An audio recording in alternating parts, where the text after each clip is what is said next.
Hey guys, this is Sarah Elena. Thanks for watching here on the channel. So today I have Dan and Carla on, and we are going to be chatting about private loan options here in Costa Rica, which is a question that I get pretty frequently.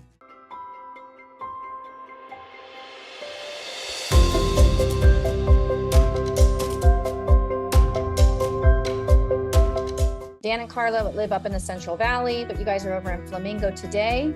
And also I want to mention, if you guys are new to this channel and you're thinking about moving to Costa Rica and this is the first video that you've ever stumbled upon, I have a ton of other videos, so definitely go check the rest of them out, and you can subscribe and get updated when I post something new of value, like I know this video will be.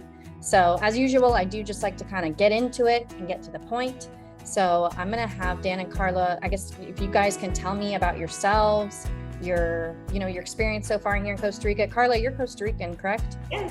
All right, that's great. Yeah. And Carla got blurred. just blurred out, just went away when you said that. Yeah, like, give us some background. We'll you. I've been here. All right, that's gone. Yeah. Yeah, you guys want to give me background on everything, like how you got into this. Dan, if you want to let me know how you came down and how you got turned on to Costa Rica and how you ended up here, and Carla, your background and experience, and then we can just hear about the options that you have available for other people who might be looking for some private financing options here in the country. Okay, you want me to go first? I'll go first. So I came down in 2004. I used to be married to a Costa Rican. We were in the States. She wanted to be closer to her family. And I was one of the few, very few expats that actually came down here with a good job. So being married to a Costa Rican was really easy for me to get residency just immediately, and to get a job as well. So I worked for the Bolsa Nacional de Valores, which is the Costa Rican stock exchange. That actually is, yes, a Costa Rican stock exchange. They trade mostly bonds, government debt. So I started learning about Costa Rican finance about 18 years ago. Then went on to manage Scotia Valores or Scotia Securities in Costa Rica, which no longer exists. They closed it down in 2010, and started doing. I like investments. I've always been into, strange enough, non-real estate investments. I'm not a real estate guy, and so I found out about private loans about 5 years ago. Started slowly getting out of traditional investment stocks and retirement plans. Started getting into loans. And then Carla and I have been doing it for what, together 2 years now? About? Yes. Yeah. So. And so we learned a lot about the way that loaning private money is not a new industry. It's pretty common here in the States, in Canada, and in Europe. They're called hard money loans there, or a lot of times people don't like that nomenclature. They call it private money now. So our company is Costa Private Loans. One of the things that we saw, most of the lending that takes place here is a bit of it's contentious. Most of it happens in the Central Valley. It tends to be with Costa Ricans with bad credit, and people are trying to loan them money with a real estate guarantee with the intention of either trying to get the property or locking them into debt for a very long amount of time. And they're essentially debt traps. People can't get out of them. It's very contentious because each of these two parties is trying to take advantage of each other. The person who's trying to get the loan is trying to give as little information as possible, and maybe false information. The person who's trying to loan the money is trying to do it on the worst terms possible, and everybody's trying to struggle with one another. We thought that was not a very good way to do business, and so we have a loan company that's based on being a win-win situation. It's based on having two sides that are both happy that they go into the loan with full transparency, full information. Everybody knows everything from the beginning. All the parties get along, and everybody gets out of the situation as well.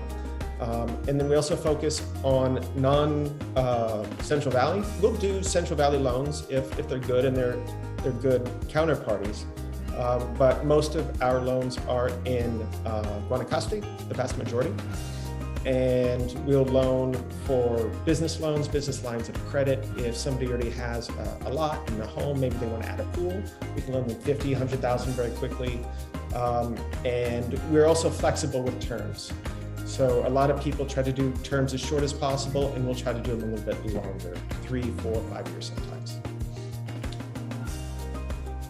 Yeah, so that's really interesting that you kind of point out the, the major problems that people have been having before and how they're getting taken advantage of and things like that. It's definitely really unfortunate that that happens, It is. We've heard all kinds of horror stories, and we just decided that we have invested pretty much everything of our personal savings into private loans, and we actually live off the interest, which is really nice. So it's sort of like having a rental portfolio or a real estate portfolio that pays you dividends. We have a loan portfolio that pays us dividends. And just from the very beginning, we're like, look, we want to go visit the people that we're loaning to. We want to stay with them. We want to have, breakfast and lunch with them. As a matter of fact, right before we jumped on this call, one of our clients, he's got a 8-apartment building in the center of Santa Teresa. And he was telling me how the surf is doing and when we're going to come visit. That's the type of situation that we want. He had, I guess, 3 or 4 apartments at the time and wanted to build several more. So he put up the 3 or 4 apartments as collateral, and then we helped him build a few more. And then we may do another round. He's missing a pool right now. He wants a pool. And so we may also do another round on top of that to loan so he can have a pool. He's already got a nice garden area. And so people use the private loans a lot. If they're smart about it, they'll use it for growing a business. One of the good things about it is it's very negotiable, right? So somebody will say, hey, I only want it for a year. I don't want, debt too long. Well, that's okay. Or hey, I need to stretch it out over time. Can I pay it back in chunks? Can I pay it back little by little? Can I pay it back all at once? If my house in the US sells, can I use that money and pay it? So we are able to be very flexible, and our investors, ourselves and our investors, we're not looking to take anybody's property, even though the property is used as collateral. When you're a lender, generally you don't want the property because we're not in the real estate business, we're in the loan business, right? We want to live off the interest. Just like people who own rentals want to live off the rental interest, we want to live off that. We want no trouble. We just want to have, see the interest payments come into the bank account every year, check on them once a year, make sure everybody's okay, have a coffee every now and then. It's a really good investment as a lender, and it should be, if it's structured properly, it should be a good use of capital for the borrower as well. And as you mentioned, we work a lot with expats and foreigners, and because we work in tourist areas and beaches, and sometimes people take advantage of that because the foreigners didn't know the rules or the law and everything. So we try to be fair. We try to explain them every step of the process and be totally clear and have them give them all the information so there is no doubt. And also we tell them, okay, take this to your lawyer of you trust so you can ask them, because we want to be as fair as transparent. Yeah. Really good practice. And I like how you mentioned how it's more personalized, because I bet a lot of other people, I don't have loan experience in North America, but how often is it they're going to say to your lender, hey, come and hang out and let's have a coffee. And I do like Costa Rica because there's a lot of other things that are really personalized, like medical care. And this is just another thing that seems to be more personalized that I think is really nice. Exactly. We're not a bank.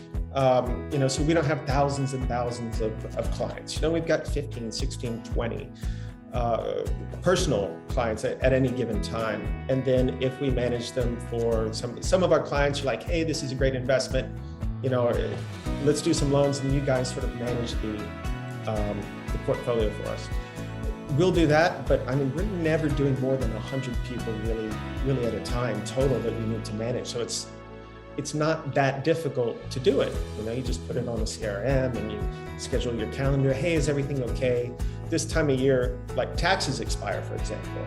And Carla was looking at all of our borrowers and saying, oh, let's see who forgot to pay taxes because there's a penalty. So, hey, you know, just a quick reminder, you probably forgot municipal taxes are due. Oh, thank you so much. We help them avoid a penalty, right? Little things like that we can always do that other lenders and other companies don't do. Your bank will never do that. You know, and so we try to make it as customized and workable as possible for everybody. At the end, it's a really small country, as you know. Everybody knows everybody. So we try to manage and have a good reputation. So our clients recommend us to another clients. Some of the borrowers end up being lenders also because they saw it as a really good opportunity and a really good investment. Yep. So. Okay, no, I think it is. And it sounds like you guys really care and you don't want people to default on their loans, whereas other institutions, you know, they kind of set you up for that in a way, or to kind of be a trap. Yeah, so a lot of the loans, and this is something that we tell people to look out for. If somebody's not flexible with the terms and the time horizon, you know, kind of take a step back. So let's say, for example, Sarah Elena has her land, she has a house, and she's got a couple cabinas and she wants to build a couple more. Like, hey, I need a $100,000 loan for 2 years and I want to pay it off fast. Somebody says, okay, I'll do it for, you know, 16%, you need to pay it off in a year. That's when you need to start to back off.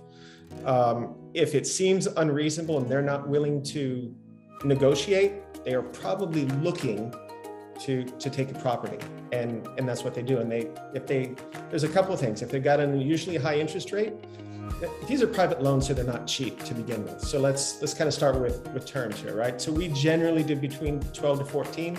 Interest rates have come up recently in the last several months, so we might get into the 15 territory, but that's competitive with US hard money rates, right? And then we'll be flexible for about 1 to 5 years.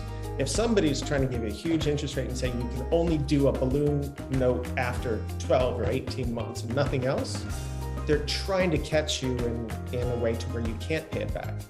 If you can't pay it back, you have two options. You can either renew it, so the lawyer's going to get paid again, and then the broker's going to get paid again, and then it renews your whole debt cycle again.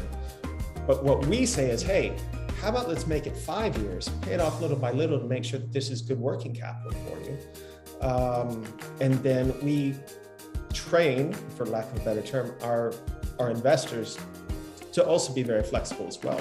There's a lot of lenders out there that, you know, want these hardcore terms, and we tend to shy away from them, just, you know, because we want to be, like Carla said, we want a good reputation. We want our loans to help people, to help grow their business. So those are the terms that people normally do. Those are the terms that we generally do.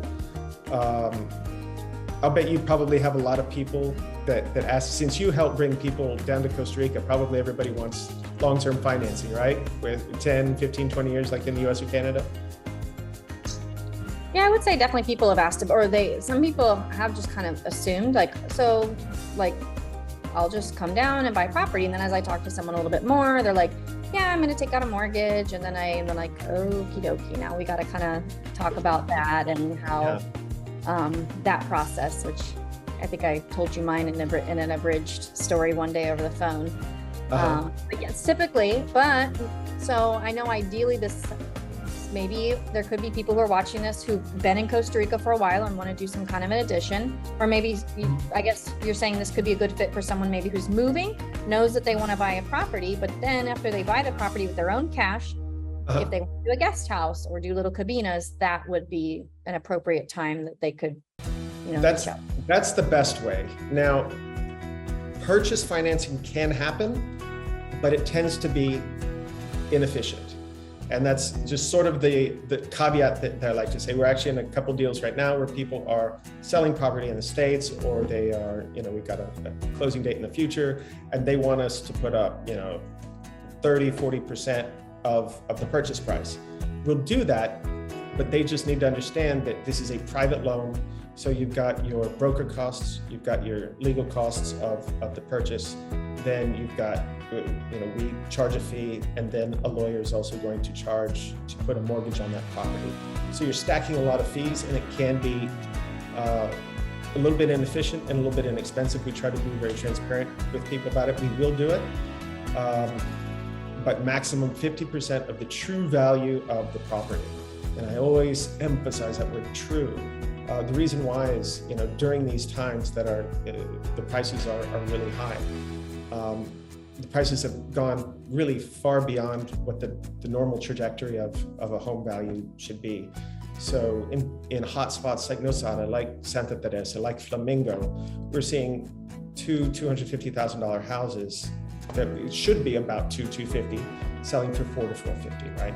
And so we're going to say, look, guys, in a normal market, that's probably a $300,000 house. We'll loan you maybe up to $150 on it. And so sometimes we really need to bring people back down to earth. I think where you live, Jaco and South, the prices there's still plenty of places with fair prices. They haven't doubled or tripled like a lot of, like Guanacaste is. So we need to be really careful about that. We were in Pediceleron the other day as well. Beautiful place, great market, not overpriced. So we can generally go right up to that 50% mark. But as you mentioned, the best way to do it. So if somebody, they buy their land and they have a house on it, right? If they can do that with cash and then add on to it from there with a loan, that's a much better and easier way to do it. It's more efficient for the fees. It's easier for them to do it. The timing of getting everybody together to do the purchase with the private lender and then the buyer and then the seller and then the lawyers and then us, there are logistics there. So say, your dream is to have a home and 3 or 4 cabinas, buy the home, buy the land, and then get a loan for the cabinas, and then a loan later on for the pool, and make sure that each step of the way it's paying for itself, right? And that's when people are really successful with the private lending, is when they borrow money in order to make more money. And those are generally the deals that we're looking for. If somebody is trying to loan a little bit, or they're trying to get too much of a loan, or they're kind of close to the edge, we tend to back away, or just say, we think the valuation is a little bit off on that, because we never want to trap anybody. We don't want any type of legal consequences. We don't want to hurt anybody. We rather they wait and are prudent than try to get a commission. Also, one of our main recommendations, we said, if you can finance back home in the States or Canada, it's better you bring the money to Costa Rica, because you have to think that first year is interest only. So this, for any investor or lender, the first year is interest only. And then after the first year, you can make an agreement to put money on the principal without penalties. That's something that we try to be flexible on. Yeah. Also. That's really good. So it sounds like that you guys are looking for like lenders that are within an alignment to your, like you said, that you want flexible lenders. So you guys only work with lenders that are within alignment with you guys and your principals. And then it sounds like you also look for, the people that you're going to be lending the money to, making sure that they are a good fit and it's not going to be a stretch for them. Because maybe some people think, well, okay, I think I can do this, or, but it could be a stretch, and you just, you're willing to kind of say, no, let's wait till it's a better time. If it's a stretch, we oftentimes talk them off the cliff. And I have told people, I'm like, my honest recommendation, wait a year or two, save up a little bit more. Maybe, there's historically low inventory right now. Maybe some more opportunities will come about, and, keep our number when you've got, a little bit more capital to be able to put at it. We're happy to meet with you. We also have a lot of inquiries saying, oh yes, I want to come down and live in Costa Rica, but I'm still not exactly sure where to live. And we're like, figure that out first. Yes, and rent and see if you really like the place and the climate and the people, because we have a great advantage that every place is different. Limón is different than Uvita, and then the vibe in Jaco, and the vibe in Guanacaste. So you have to try what you like. And you don't jump into make a decision just like blindfold. Yeah. Absolutely, that's what I recommend. So yeah, those people are supposed to head over here first. I recommend people, yeah, try out. You recommend renting? Huh? You recommend renting what, for a year? You know, I mean, everyone's going to do what they want to do in the end, but I just tell people, make sure you are 100% sure on your area before you purchase real estate. So a month to be 100% sure. Okay. But I mean, some people might want to try out different locations. Other people just already know what they want, and that's fine. But yeah, I do advise rent first. Like, don't come straight into a purchase unless you are 100% sure on that area. Because I let people know it may not be as easy to sell it afterwards. Yeah, we agree. And so private loans can be really flexible, and they can be used for a lot of different things. So we also work with some tourism companies. So maybe they'll put up a piece of land as collateral, and we're working with like catamaran companies, for example. They bought they put something up as collateral, and they bought another catamaran so they can do more tours. It can be used to grow business in that way. A scuba business. There's another scuba business. We're friends with them as well. They also wanted a scuba boat and compressors and all their scuba equipment. They put up their land as collateral. So it can be, if you want to buy a car, if you have a small bus company, they can be really flexible in that way. But with the private lending, the lenders are always going to ask for some type of real estate guarantee. Some people, if they're not familiar with it, kind of scares them away. They're like, whoa, I need to put up all this real estate to get. It's pretty normal with a bank too. Banks will do the exact same thing. It's kind of funny. I was looking at my daughter's 16 now, and she's heading off to college in a couple of years. I was like, I wonder how if there's college loans, I wonder how that works here. Any loans more than I think was 30, she's looking at UCMed, the medical school. Any loans in excess of $30,000, if I'm not mistaken, they require you put up real estate as collateral for a student loan, right? So it's a lot less, it's a lot more collateral focused, just because the credit system doesn't really work here very much. It's hard to find people, if things go wrong, you have to have something physical to make people feel good about giving you the money, because all kinds of things can go wrong, right? It's not as efficient as the States or Canada. We don't have the credit system like we do. And even with banks, even if you have a great relationship with the bank, every time you ask for a loan with the bank, even if you're a Costa Rican citizen and you're with them and you've got the black card and you're a preferred member, they're going to ask for your all your earning statements, all your taxes, all that other stuff every time. It's not one of these systems to where you walk in just, this is my social security number, like in the US, and they look at your credit history. Oh, yes, sir. Here's $200,000. It will never work like that. Exactly, because I don't think there's any real consequences if let's say the person just dipped out here and didn't pay anymore, like there could be no real consequences. So they have to have a physical collateral like real estate to so there's actually a consequence. Otherwise, there could be no consequence. The person could just fall off the map here. You can change your phone number like every day if you want in this country and just not even use a bank, kinda, so, there needs to be absolutely like that makes total sense as to why it is that way. Just like, the cars, if you get a ticket, they'll take your plates. Otherwise, they're not going to guarantee that you're going to go pay that ticket. So they take your license plates. I mean, like they have to have a physical thing that they take. Sure that, things are followed and done the right way. For us, it's really important to meet the borrowers because you have like a feeling when you meet them, they're kind of messy and there's some things that you can feel it if it's going to be a good borrower or not, if it is going to be responsible or not. So for us, it's really important to meet our borrowers first before we present the opportunity to an investor, to a lender, because we have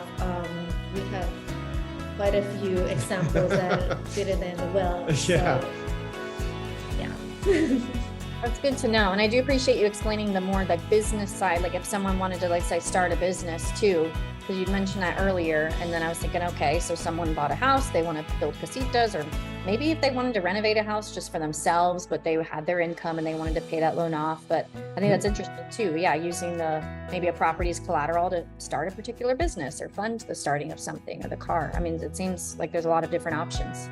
Yeah, and not just those. So there's a couple. So we'll do business lines of credit.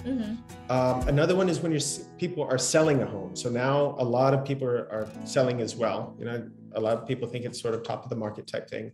And maybe your house is not in the greatest shape. And say you've got $1 million house and you want to sell it for $1.2 million, but you need to put another 100,000 into it. So we'll loan on that, make the house perfect, renovate it, get a new kitchen, you know, fix the pool, do all the grass, do all the landscaping. And then once it's sold for $1.2 million, then pay back the loan with interest. And, you know, we'll help them with the staging, appliances, whatever they need. Yes. Yeah, you can be really creative and make it work well for you. Well, that is so cool. And I'm really excited to know that this is an option, and, you know, just for people to know that this exists. And maybe if their dream was to come down and eventually pick the right area, people, like, make sure you're sure in your area before you buy. But if it is your dream, or if you're already here and you did come down and, you know, you do have some property and you can use that to fund, other ventures and do different things with it. So I'm glad to know this exists. We're really happy to help everybody as we can, and we try not to make them lose their time. If we see it's not a good match for us or our investors, we try to tell them really fast and right away to look for another option, but because we try to be responsible. Yes. Yeah, we'll tell them right away. Good idea, bad idea. You know, if we need to refer them on to somebody else or just discourage it, we try to be as honest as possible. We don't want to be people who are just after a commission. Perfect. Well, you know, I always like the sound of that. But that's the basics. There's a lot of details, right? So, you know, there's legal details. Everything is put in the registry. You can make them all different ways. There's kind of no two private loans that are exactly the same. So, I mean, other than that, those are pretty much the basics. Cool. This is super helpful. Well, I guess you told me all the basics. Well, I guess just for fun, what would be your top 3 tips for someone who's moving to Costa Rica? Just to put you on the spot. Top 3 tips: rent. Yes. So I'm a big fan. I've lived in 5 different places just in Santana, right? And I knew I wanted to live in Santana as the home for our home in the Central Valley. But there was one place maybe didn't have great administration. Another place that had a bunch of young partiers. Another place that actually the structure wasn't built right and the underground garage was cracking and leaking, right? And these aren't the things you need to actually physically live there to know that these things exist. So I'm a big believer in renting. What about you? What's a big tip that you give? Be sure what kind of climate do you like, because we have a lot of different climates here. So like me, I don't like cold at all. Yesterday in San Jose was freezing. And so if you like the beach, what kind of beach do you like? If you like a party vibe, it's like he said, you have to rent first and try to get a little bit of knowing the people in the town and everything to make sure that it's the place you want to be. And have a lot of patience, because we have a lot of paperwork to do in every single way, make in the banks and for electricity and water. So it's not that easy as in the States or Canada, but you have to be patient. But at the end, I think that we're nice, and Ticos always try to help other people. Yes. Yeah. Yeah. The only one that I would add to that is keep it simple, at least at the beginning. Go as simple and small as you can go to start. You know, you think you want a big 4-bedroom house with an ocean view? Start with a 2-bedroom and just you know, go little by little. So each mistake everybody will make mistakes, but each mistake you make has the least amount of impact. Yeah, I think it's a good tip. I mean, I'll add one more in. I would say, like, for anyone watching this, just always do your research on anyone that you work with. You know, I always encourage my clients to research anybody that they work with. I'm sure people research me before they work with me, and I think that's important too, because there are a lot of amazing people, you know, out here to help. But then, you know, with anything dealing with money, you got to do your research always. Yes, absolutely. Yes. Well, I think if you guys are good and that's the information, then I think this is super helpful. And I'm going to have in the description below how people can get in contact with you. Actually, people can just email me. If anyone would like to get in contact with Dan and Carla, you can just, my email will be in the description below. You can email me directly and I will connect you with them. And then you guys could take that conversation from there. For sure. Yes, we'll be happy to help, as I said before. Awesome. Well, I really loved talking with you guys today, and thank you for sharing this. And I'm excited if this can present a great opportunity for the right person. Thank you so much. Thank you for your time, really. All right. Hope to see you soon.